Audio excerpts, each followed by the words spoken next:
Opening statements. Setting the stage for mediation.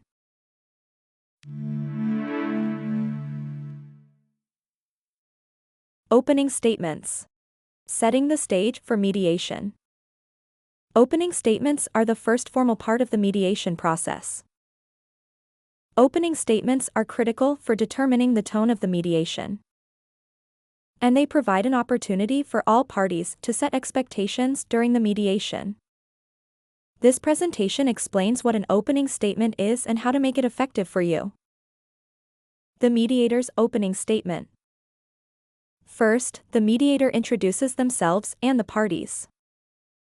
Then the mediator clarifies their role as a neutral facilitator. The mediator outlines the agreed-upon ground rules for the session. Finally, the mediator explains why mediation is confidential. The parties' opening statements.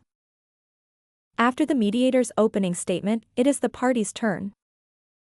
Usually, the plaintiff in the case will go first and the defendant will go second. This is where the parties will briefly summarize their position on the issues.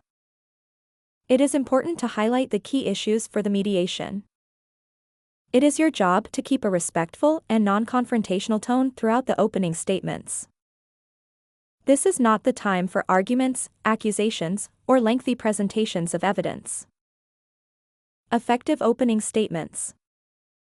To create an effective opening statement, keep your statement short and to the point. Clearly explain your point of view and desired outcome.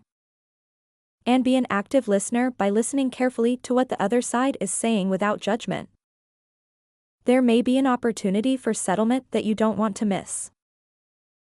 In mediation, your opening statement sets the tone and can bring you closer to settling your case. We hope you enjoyed learning about using opening statements in mediation. Please help Happy Mediation reach more people by liking this video or making a donation and sharing it with other people.